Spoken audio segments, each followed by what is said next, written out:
जय श्री कृष्णा। आइए सुनते हैं मार्गशीर्ष अमावस्या की व्रत कथा। एक साहूकार के 7 बेटे और 7 ही बहुओं के साथ एक बेटी भी थी। साहूकार के घर रोज एक जोगी आता था, जिसे साहूकार की बहू भिक्षा देती थी। उस जोगी को जब साहूकार की बेटी भिक्षा देने आती तो वह उससे भिक्षा नहीं लेता था और कहता कि तेरे भाग्य में सुहाग की जगह दुहाग लिखा है। लड़की को उस जोगी की यह बात बहुत बुरी लगती थी और एक दिन वह अपनी माँ से रोती रोती जोगी की बात बताती है। सारी बात सुनकर माँ कहती है कि कल जब जोगी आएगा तब मैं सुनती हूँ कि वह क्या कहता है और क्यों कहता है।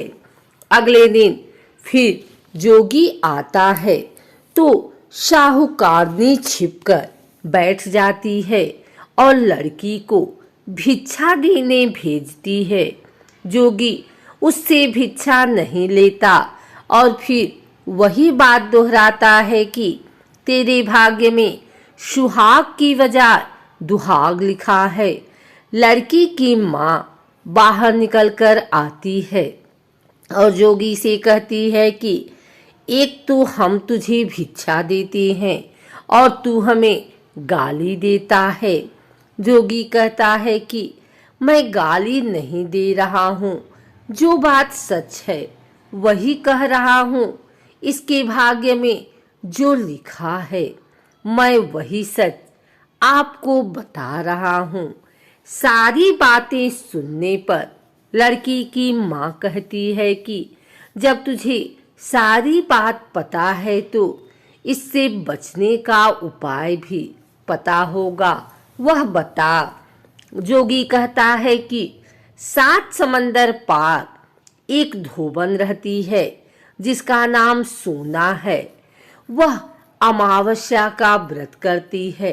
अगर वह आकर इसे फल दे दे तभी इसका दुहाग टल सकता है, अन्यथा विवाह के समय सर्प काटने से इसके पति की मृत्यु हो जाएगी।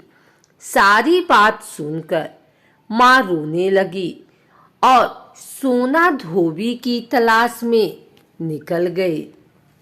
चलते चलते रास्ते में तेज धूप पड़ रही थी, जिससे बचने के लिए वह एक पीपल के वृक्ष के नीचे बैठ गई।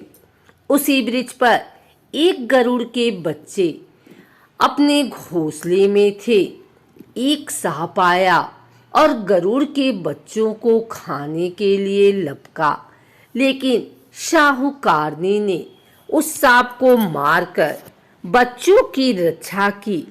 कुछ देर बाद गरुड़नी आई और सब जगह खून देखकर साहूकारनी को चोट से मारने लगी। साहूकारनी बोली कि एक तो मैंने तेरे बच्चों को सांप से बचाया है और तू मुझे ही मार रही है।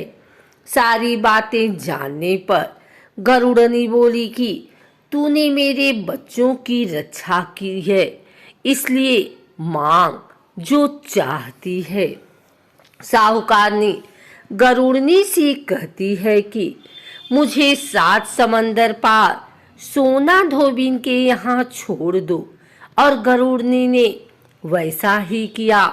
साहूकारनी वहाँ पहुँच तो गई, लेकिन सोचने लगी कि इसे कैसे मनाऊं।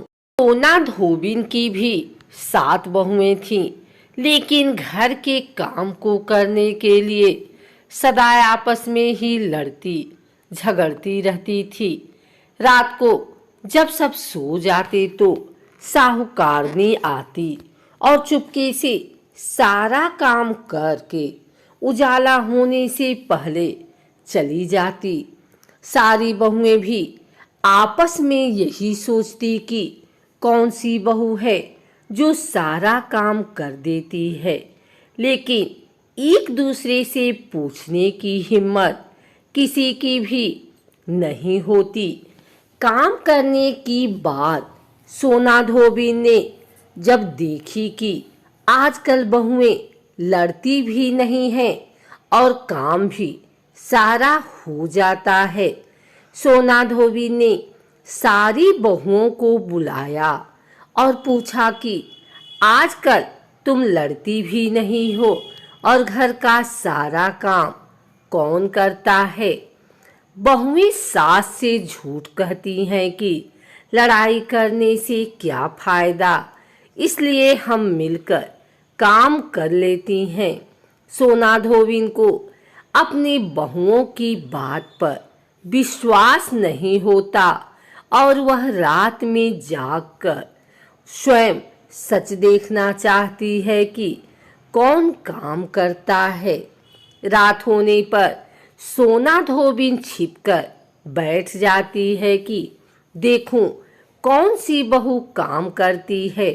रात हुई तो वह देखती है कि एक औरत चुपके से घर में घुस रही है। वह देखती है कि उसने घर का सारा काम कर दिया है और जाने की तैयारी में है। जैसे ही साहूकारनी जाने लगती है तो सोना धोबी उसे रोकती है और पूछती है कि तुम कौन हो और क्या चाहती हो। साहूकारनी कहती है कि पहले तुम वचन भरो तब बताऊंगी। वह वचन भरती है।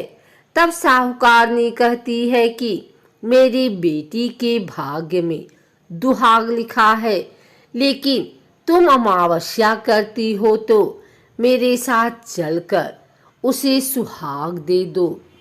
सोना धोबिन वचन से बंधी थी तो वह साहूकारनी के साथ चलने को तैयार हो जाती है। जाते हुए सोना धोबिन अपने बेटों व बहुओं से कहती है कि मैं इस औरत के साथ इसकी बेटी को सुहाग देने जा रही हूँ, लेकिन अगर मेरे पीछे से तुम्हारे पिताजी मर जाएं तो उन्हें तेल के कूपे में डालकर रख देना।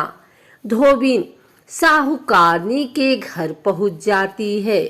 साहूकारनी अपनी बेटी का विवाह करती है तो फेरों के समय सोना धोबिन कच्चा करवा, दूध तथा तार लेकर बैठ जाती है। कुछ समय बाद सांप आया और दूल्हे को डसने लगा तो सोना धोबी ने करवा आगे कर तार से सांप को बांध दिया और सांप मर गया। अब सोना धोबी ने लड़की को सुहाग दिया और कहा कि जितनी अमावस्याएं मैंने की है उन सभी का फल साहूकार की इस लड़की को मिलेगा। अब आगे जो अमावस्या मैं करूंगी उनका फल मेरे पति व बेटों को मिलेगा। सभी लोग अमावस्या की जय जयकार करने लगे। सोना धोबिन अपने घर वापिस जाने को तैयार हुई तो साहूकारनी ने कहा कि तुमने मेरे जमाई को जीवन दान दिया है, इसलिए तुम जो चाहो मांग लो। सोना धोबिन बोली कि मुझे कुछ नहीं चाहिए और वह चली गई। रास्ते में चलते हुए फिर से अमावस्या आ गई। उसने पीपल के पेड़ के नीचे बैठकर कहानी कही, व्रत रखा और पीपल के पेड़ की 108 बार परिक्रमा की।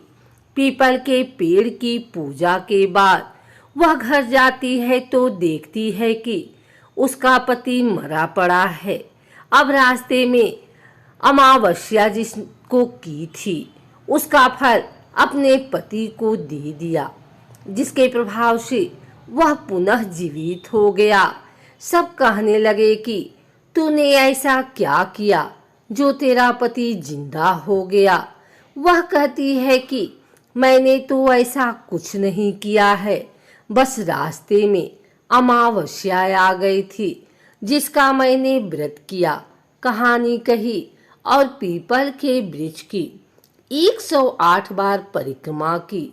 अब सारी नगरी में ढिढोरा पिटवा दिया कि हर कोई अमावस्या करेगा, पूजा करेगा, व्रत रखेगा, कहानी कहेगा और पीपल के वृक्ष की 108 बार परिक्रमा करेगा।